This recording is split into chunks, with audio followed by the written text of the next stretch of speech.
বন্ধুরা, আজ আমি মাছের ডিম রেসিপিটা শেয়ার করছি যে আমি কিভাবে করি। প্রথমে মাছের ডিমটা ধুয়ে নিয়েছি, তারপরে এইভাবে চটকে নিলে ওপরে যে সরের মতন থাকে সেটা কিন্তু এইভাবে টেনে টেনে ফেলে দিতে হবে।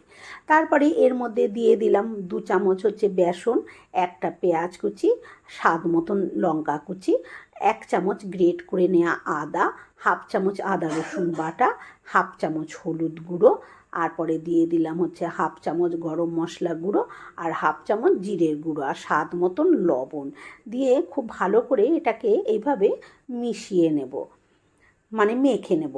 এদিকে কড়াইতে সর্ষের তেল গরম করে এইভাবে বড়ার আকারে এগুলো দিয়ে দিলাম। এবারে তো বুঝতে পারলেন বেসনটা দিয়েছিলাম আমি এই কারণে, মাছের ডিম যখন আমরা তেলের মধ্যে দিই চরবর চরবর করে ফেটে কড়াই চারপাশ ভরে যায়, এমনকি আমাদের গায়েও ছেটে। বেসন দেওয়ার কারণে দেখুন এটা কিন্তু একটুও ছেটেনি, খুব সুন্দরভাবে বসে গেছে, এই জন্য বেসনটা দিয়েছি। এবারে মাছের ডিমগুলোকে উল্টে পাল্টে লাল করে ভেজে আমি তুলে নিচ্ছি। এই তেলেই কিন্তু বাকি রান্নাটাও করে নেব। তারপরে বাকি যে ডিমটুকু ছিল সেটাও ভেজে নিয়েছি। তারপরে ওই তেলের মধ্যে হাফ চামচ সাদা গোটা জিরে ফোড়ন দিয়ে, জিরেটা ভালো মতন ভাজা হয়ে গেলে আলুটা দিয়ে দিলাম। এবারে দিয়ে দিলাম, প্রথমে দিয়েছি হলুদ গুঁড়ো, হলুদ গুঁড়োটা হলুদ গন্ধ যাওয়া পর্যন্ত নাড়াচাড়া করে দিয়ে দিলাম অল্প একটু লবণ, দিয়ে ভালো করে আলুটাকে লাল লাল করে ভেজে তুলে নিয়েছি।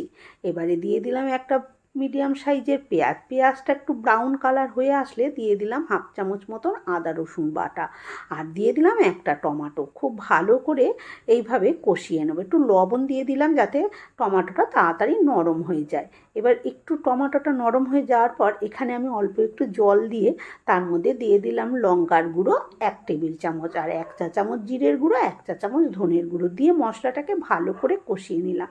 যখন মশলার ওপরে এরকম তেলটা ভেসে উঠলো তখন ভেজে রাখা আলু দিয়ে আরও 3-4 মিনিট মশলার সঙ্গে কষিয়ে নেব।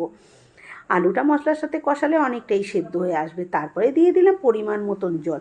জলটা কিন্তু একটু বেশি দিতে হবে, কারণ আলু আর ডিম দুটোতেই কিন্তু জল টেনে নেয়, সেই জন্য একটু জলটা পরিমাণ মতন দিয়ে তারপরে আমি ঝোলটা ফুটে উঠলে মাছের ডিমটা দিয়ে আবার ঢাকা দিয়ে দিয়েছিলাম। তারপরে 2 মিনিট পর ঢাকনা খুলে আমি ওপর থেকে একটু ধনে পাতা, ঘি আর একটু গরম মশলা ছড়িয়ে নামিয়ে নেব।